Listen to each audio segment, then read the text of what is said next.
नमस्कार। मैं एस्ट्रोलॉजर वरुण प्रकाश ज्योतिष के आज के ब्लॉग में आप लोग का स्वागत है। आमतौर पे लोग जब मिलने आते हैं या मैंने अनुभव किया है कि इस समय सभी लोग एक ही मुख्य समस्याओं से ग्रसित होते हैं, वो होता धन। सबको शीघ्र पैसे की अति आवश्यकता होती है, अत्यधिक पैसे की आवश्यकता होती है। मतलब उनको इतना चाहिए होता है जितना वो कल्पना करें उससे भी परे उनको चाहिए होता है। ज्योतिष शास्त्र में धन प्राप्ति के लिए माँ लक्ष्मी की पूजा की जाती है। माँ लक्ष्मी को प्रसन्न करने के लिए कई उपाय हैं जिनको करके आप माँ लक्ष्मी को प्रसन्न कर सकते हैं और उनके आशीर्वाद प्राप्त कर सकते हैं। कभी भी ये ध्यान रखिएगा कि धन कभी ऐसे नहीं मिलता कि हम आज सोच रहे हैं कल हमको मिल जाए, कहीं पैसा रखा हुआ अलमारी में मिल जाए या कहीं गड़ा हुआ धन मिल जाए, अचानक से हम करोड़पति अरबपति हो जाए। ज्योतिष शास्त्र में सबसे बड़ी बात होती है ईश्वर पे भरोसा। आप अपना कर्म करते रहिए, ईश्वर पे भरोसा करते रहिए।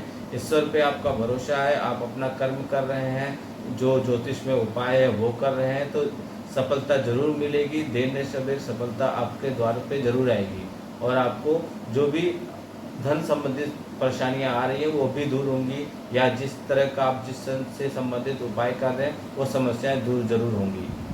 धन प्राप्त करने के लिए माँ लक्ष्मी जी की नियमित पूजा करना चाहिए।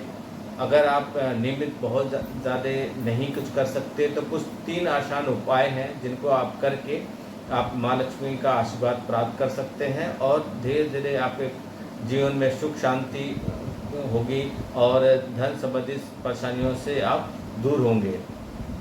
पहला है उपाय आपको करना है, प्रवेश द्वार हमेशा साफ रखें। घर का मुख्य द्वार जो होता है वो हमेशा साफ सुथरा रखें, वहाँ जूते चप्पल न रखें, जूते चप्पल अव्यवस्थित ढंग से न रखें, हमेशा वहाँ पे साफ सफाई रहनी चाहिए।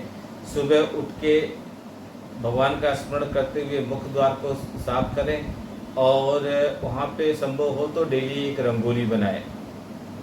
मुख्य द्वार पे दूसरा उपाय है आप वहाँ पे डेली रोज शाम को एक घी का दीपक जलाएं। शाम होते ही जैसे सूरज भगवान अस्त हो जाते हैं उसके बाद आप मुख्य द्वार पे घी का दीपक जलाएं।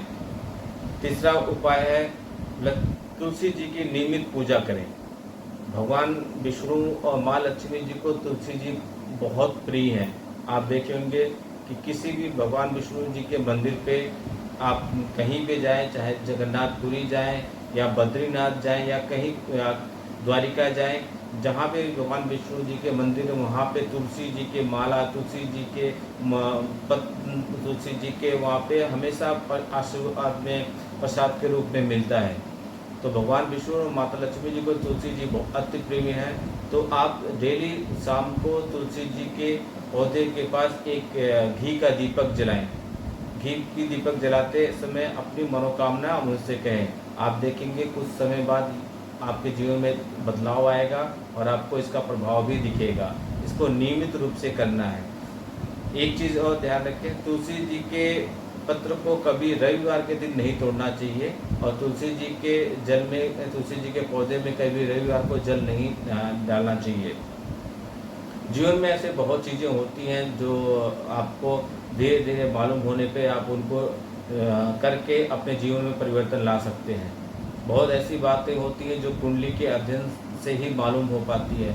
सबके कुंडली जैसे 5 उंगलियों के जो रेखाएं होती हैं वो कभी भी किसी से मैच नहीं करती। दुनिया में अरबों लोग हैं लेकिन आप देखेंगे हस्त रेखाएं जो होती हैं फिंगर के फिंगरप्रिंट्स वो कभी भी एक दूसरे से मैच नहीं करते।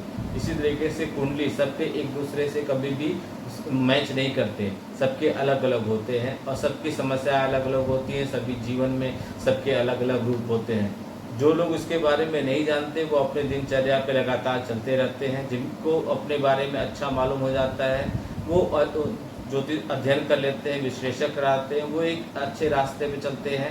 एक जिन रास्तों पे चलना चाहिए उन रास्तों पे चलते हैं तो उनके जीवन में जल्दी से बदलाव आता है और वो सुख समृद्धि पाते हैं। चलते तो हर कोई है, कोई न कोई मार्ग पे हर कोई चलता है, लेकिन कौन सा मार्ग सही है, कौन सा मार्ग सही है, वो आपको मार्ग अच्छा ज्योतिष शास्त्र ही बता सकता है। आपको कुंडली के अध्ययन करके वो मालूम किया जा सकता है कि आप किन रास्तों पे चल रहे हैं, वो रास्ता सही है या गलत है, या हमको कैसे उस रास्ते पे आगे बढ़ते रहना चाहिए। इसलिए आप लोग दिए हुए नंबरों पे कुंडली का विश्लेषण कराएं और अपने जीवन में परिवर्तन लाएं। धन्यवाद।